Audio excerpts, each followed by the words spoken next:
Om Swastiastu, perkenalkan nama saya Putri Novita Pratiwi dengan NIM 200111054 dari kelompok 1 manajemen operasi.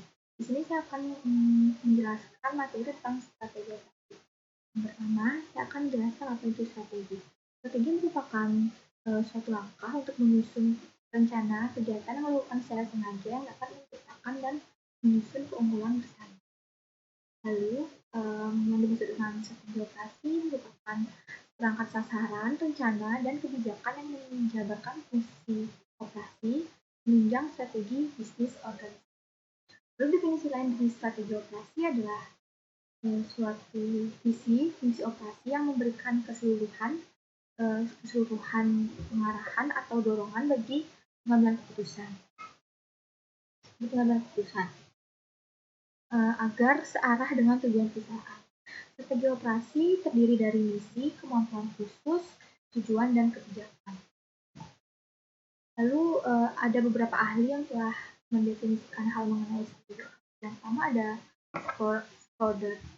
Schroeder menjelaskan bahwa strategi operasi merupakan suatu fungsi operasi yang menetapkan keseluruhan arah atau daya dorong untuk pengambilan keputusan. Visi ini harus diintegrasikan dengan strategi bisnis dan seringkali tapi tidak selalu didefinisikan pada perencanaan formal. Dengan demikian, strategi operasi merupakan pola pengambilan keputusan operasi yang efektif agar mampu bersaing dengan perusahaan lain. Lalu yang kedua ada dari Hamming dan Mahfud mendefinisikan strategi operasi sebagai alat untuk mewujudkan visi dan misi dari perusahaan melalui kegiatan operasi produksi. Strategi operasi juga mampu sebagai perumusan keputusan mengenai desain proses, pemilihan teknologi produksi, penentuan skala produksi, perencanaan, dan pengendalian sediaan serta pemilihan lokasi. Terus selanjutnya ada model strategi. Dan di sini saya menyebutkan bagian-bagian dari model strategi. Di sini saya akan menjelaskan misi operasi. Misi operasi yang merupakan elemen pertama dari 4 elemen strategi operasi, mendefinisikan manfaat fungsi operasi dalam hubungannya dengan strategi bisnis dan strategi operasi. Sasaran operasi adalah harga, kualitas, pengiriman, dan fleksibilitas. Misi operasi harus menentukan prioritas dari sasaran operasi. Misi operasi seringkali merupakan pernyataan ulang dari strategi bisnis dalam pengertian operasi dan diturunkan langsung dari strategi bisnis. Lalu yang kedua ada keunggulan khusus. Keunggulan khusus operasi adalah operasi harus unggul secara relatif untuk bersaing. Keunggulan khusus ini harus sesuai dengan misi operasi. Sebagai contoh, jika misi menghendaki agar operasi unggul pada pengenalan produk baru, maka operasi harus mengembangkan keunggulan khusus pada bidang ini. Keunggulan khusus dapat dilihat dalam beberapa bentuk. Operasi menjadi unggul dengan sasaran operasi yang meliputi harga terendah, kualitas tertinggi, pengiriman terbaik, atau fleksibilitas terbesar. Lalu yang ketiga ada sasaran operasi. Elemen ketiga dari strategi operasi adalah sasaran dalam operasi harus dinyatakan dalam bentuk kuantitatif yang spesifik dan dalam bentuk yang dapat diukur. Sasaran ini diharapkan dapat dicapai dalam waktu yang singkat maupun jangka waktu yang panjang. Sasaran sebaiknya ditetapkan sebagai suatu perbaikan misi secara kuantitatif dan tepat. Lalu yang keempat adalah kebijakan operasi. Kebijakan operasi menerangkan bagaimana sasaran operasi akan dicapai. Kebijakan operasi harus dikembangkan untuk setiap kategori keputusan. Yang meliputi proses, kapasitas, persediaan, kualitas.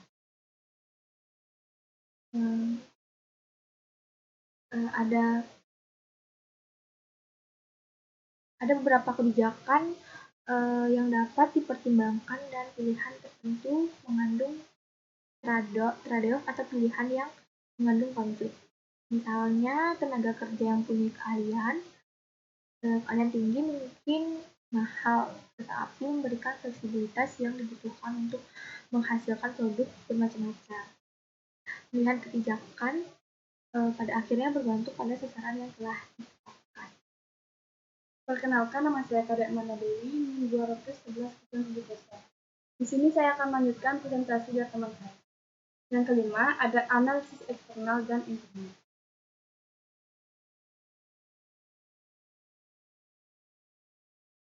Dalam merumuskan suatu strategi operasi dan persoalan strategi bisnis, suatu analisis harus dibuat dengan lingkungan eksternal dan internal.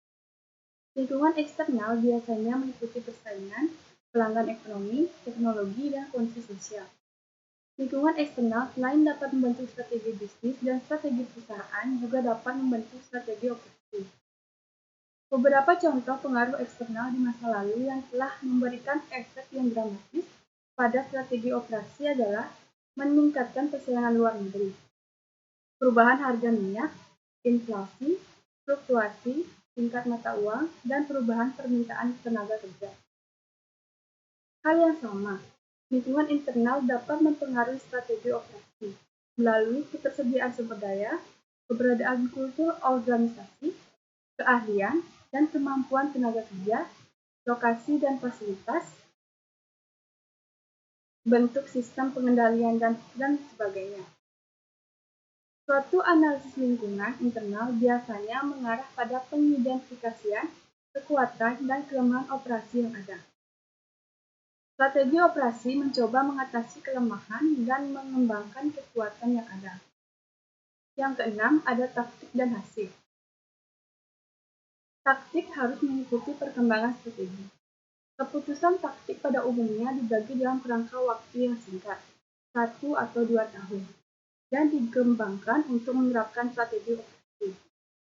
Keputusan taktik dibuat oleh manajemen tingkat menengah dan manajemen tingkat bawah untuk melaksanakan strategi yang telah ditetapkan oleh manajemen yang lebih tinggi.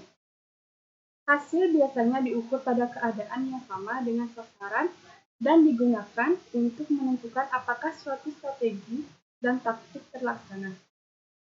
Pengukuran hasil erat hubungannya dengan sasaran dan umpan balik yang tersedia dari manfaat strategi terpilih. Berikut tabel kebijakan penting dalam operasi. Jenis-jenis strategi operasi. Yang pertama, produksi biaya rendah yang dicirikan oleh produk.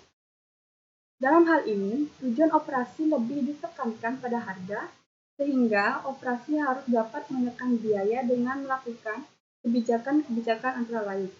Proses teknologi tinggi, biaya tenaga rendah, tingkat persediaan rendah, dan mutu terjamin. Yang kedua, ada inovasi produk dan pengenalan produk baru.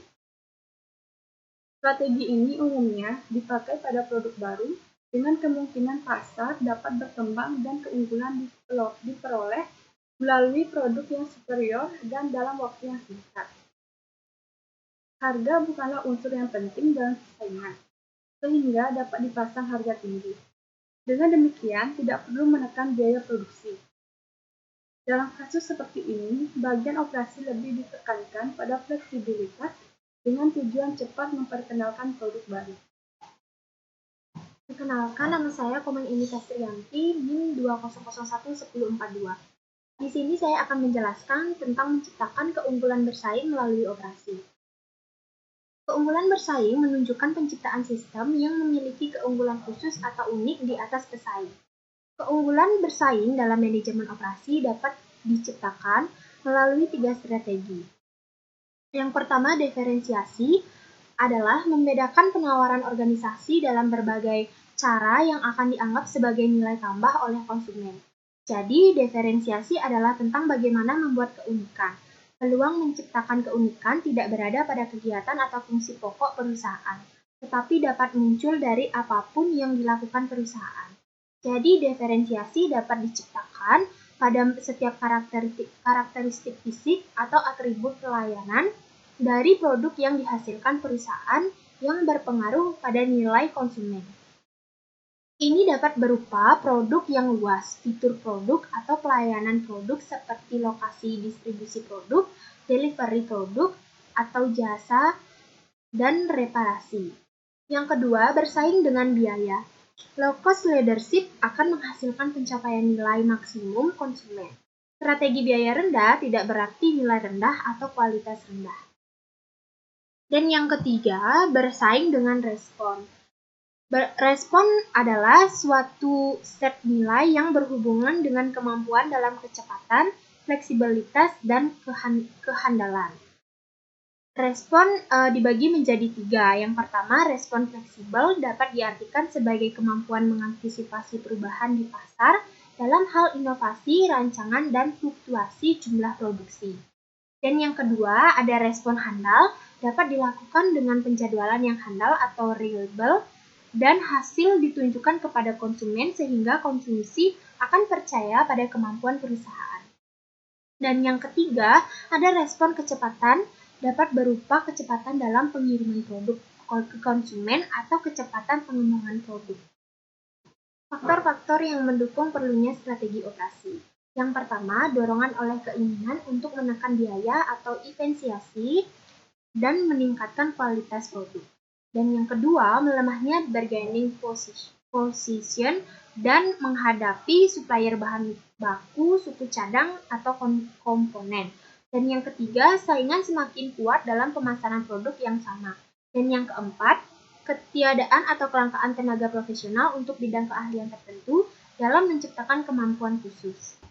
Yang terakhir, ada peranan strategi bagi perusahaan atau organisasi. Yang pertama, memberi arah jangka panjang yang akan dituju. Dan yang kedua, membantu perusahaan atau organisasi beradaptasi pada perubahan-perubahan yang terjadi. Yang ketiga, membuat suatu perusahaan atau organisasi menjadi lebih aktif. Dan yang keempat, mengidentifikasikan keunggulan komparatif suatu perusahaan atau organisasi dalam lingkungan yang semakin beresiko. Dan yang kelima, ada aktivitas yang tumpang tindih akan dikurangi. Dan yang keenam, keengganan untuk berubah dari karyawan lama dapat dikurangi. Dan yang ketujuh, keterlibatan karyawan dalam perubahan strategi akan lebih memotivasi mereka pada tahap pelaksanaannya. Dan yang kedelapan, kegiatan pembuatan strategi akan mempertinggi kemampuan perusahaan atau organisasi. Sekian presentasi dari kelompok kami. Jika ada salah kata, mohon dimaafkan. Saya tutup dengan salam. Om Santi Santi Santi.